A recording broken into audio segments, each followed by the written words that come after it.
Hi guys! Welcome back to our YouTube channel. I'm Jennifer. And I'm Jessica. And today we're going to be talking all about thick hair. So we just want to give you guys a few tips and tricks you could use to get your hair like voluminous and thick. Yeah, everyone wants thick hair. Yes, I mean, even if your hair is long, you still want it to look thick because it's more eye-catching. It just makes you look youthful. Yes, it just has like a nice bounce and volume to it. So we have gone from having quite thin hair to thick hair. Yeah. You know, when we were much younger, we didn't really know much of our hair, so we, used too much heat, manipulated our hair, and we ended up with really thin hair. So we're just going to give you guys tips and tricks to how we actually got to this point where our hair is quite thick.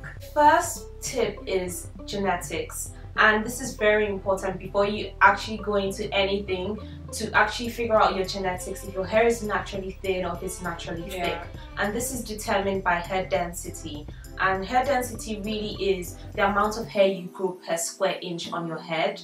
So some people have higher hair density. We actually have higher hair density where we actually grow more hair per square inch on our head, while some people have lower hair density. So even if you apply all the tips we're about to give in this video, it might not actually work for you because you might have lower hair density. But it may make a little bit of a difference, that's the thing. It may make a difference, but you may not experience the same results that maybe somebody experienced or someone else experienced. Yes, and maybe if your hair was damaged, or if you used to have thick hair and you now have thin hair, obviously all these tips could apply and you could get your hair to a really good point where it's really thick and voluminous. One tip I'm going to give is, almost everyone talks about this, but castor oil.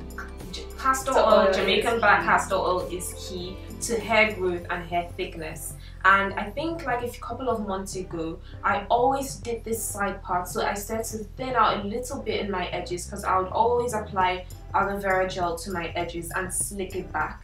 And almost every single day, just doing that routine on this side of my hair, this part of my edges were a bit thinner than the other part of my edges. So I decided to start massaging castor oil on my hair every single day. I started to also switch up my hairstyles to side part, to middle parts, the other side parts of my hair. And I noticed a huge difference. So massaging castor oil into your scalp, you doing this routine almost every single day, you could actually experience thickness in your hair. Yeah, it really makes your edges thick and your scalp hair quite thick. But I wouldn't recommend massaging it all the way down to the tips.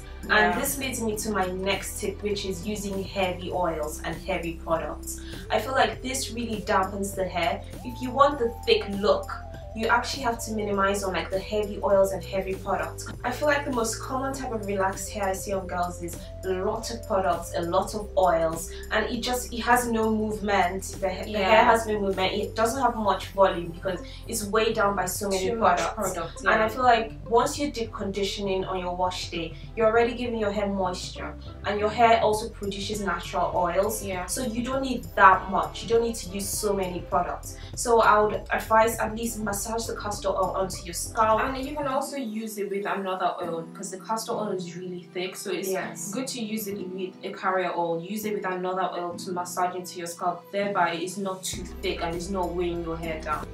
So the next tip I'm going to give, which almost everyone knows this tip, is to avoid heat at all costs. It's hard. I mean, we've had so many setbacks because of using heat, and it really doesn't allow you to unlock the full potential of the thickness of your hair. I mean, we have noticed the moment we started to lay off heat, our hair became so much thicker. And if you actually want to fit this into your routine, you can swap blow drying your hair with heat to cold blow dries, which we did before, and now we actually do air drying. Air drying really helps your hair to be thicker. So thick. Yeah, it really helps your hair to be thicker. I think I just did an air dry routine for you guys, and you guys saw how thick my hair was. So it has really been helping my hair be thick. And another tip is when you're straightening your hair, do it in big chunks. Don't do like very thin layers of straightening because it comes out looking flat.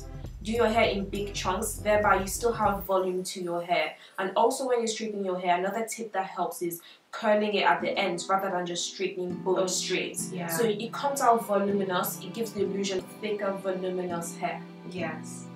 So my next point is haircuts and trimming. And trimming is so important. I see so many girls that want to hold on to length. Like, let me tell you, I've been there. You want to hold on to the length of your hair, even though the ends are very thin and very lifeless and dead ends, and you want to just hold on to it for the sake of long hair, but you actually have to do a clean cut trim. And I would suggest doing a blunt cut.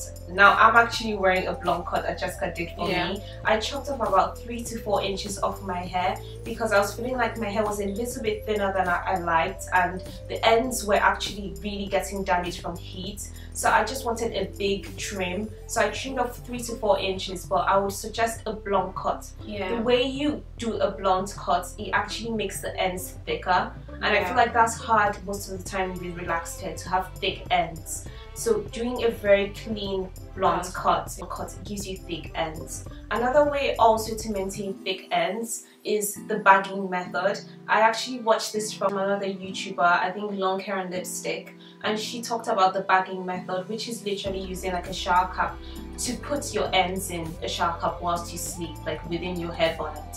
And this actually helps protect your ends, and it just protects it from friction, and it actually makes it a lot thicker.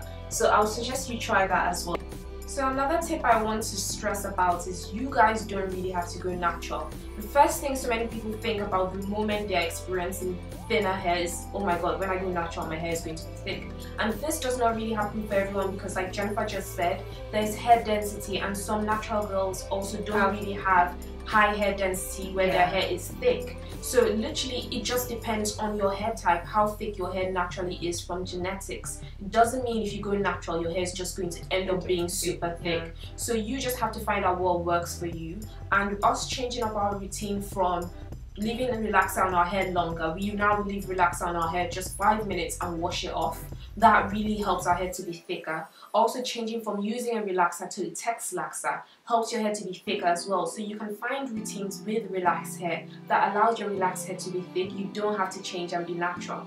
And another thing I'll say is, when you're relaxing your hair, you avoiding putting relaxer first on the nape of your neck and your edges really helps, because the thickness of your hair really is in the middle. So what we do now is we relax our hair in the middle first, then we take it to the front, our edges, then we take it to the back, because the nape of our neck is where our hair is weakest. So that really helps to maintain thickness in your hair. And I would just say, if you're using any chemicals, hair dyes, relaxers, or even heat, you need to minimize it as much as possible, because those actually lead to thinner hair. So when you're using relaxers or text laxers, try and leave it on as little as possible so that you can actually get thicker hair.